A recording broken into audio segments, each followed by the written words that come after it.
Hello guys, नमस्कार. आणि मी आहे श्रेया आणि मी घेतला आहे 30 डेजचा व्लॉगिंग चॅलेंज. तर आजची मॉर्निंग सुरू झाली. ऑफिसला निघाल्यावरती माझ्या फ्रेंडला पिक केलं आणि तिने माझ्या व्लॉगिंगसाठी खूप क्यूट शॉर्ट्स घेतले. त्यानंतर आम्ही फायनली ऑफिसला पोचलो. ऑफिसला गेल्या गेल्या लगेचच लॉग इन करून घेतलं, थोडेफार शॉर्ट्स घेतले व्हिडिओसाठी. त्यानंतर लागली कामाला. थोड्या वेळातच आम्हा सगळ्यांना भूक लागली म्हणून आज पण आम्ही केलं झेप्टो कॅफे. मग या दोघी बघा कशा हसत होत्या इथे मी व्लॉग काढत होती तर.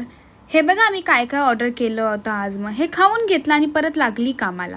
आमच्या ऑफिसचा शॉपनर बघा किती वेगळा आहे. त्यानंतर लॉगआउटचा टाइम झाला, लॉगआउट केला आणि मी परत निघाली घरी यायला. तर आजकाल या माऊला जरा जास्तच प्रेम येते माझ्यावरती. रोज वाट बघत असते माझी डोर जवळ आणि नुसती आली की मस्ती करत असते. त्यानंतर थोडा वेळ खेळाली आणि घरी गेली आणि पप्पाने आणला होता माझ्यासाठी आज बर्गर.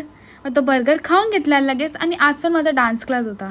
या वीकमध्ये मी मध्ये डान्स क्लास ठेवला नव्हता म्हणून 2 दिवस बॅक टू बॅक माझे डान्स क्लास होते. फायनली डान्स क्लास झाला आणि त्यानंतर मी लगेचच चेंज करून घेतलं. चेंज करून पटकन जेवून घेतलं आणि माझ्या हेअरचं बघा ना काहीतरी झालंच होतं आज. मग म्हटलं चंपी करून घेते. त्याआधी म्हटलं व्लॉग एडिट करते आणि तुमच्यासाठी पोस्ट करते. जर आजचा व्लॉग आवडला असेल तर नक्की सबस्क्राईब करा. बाय.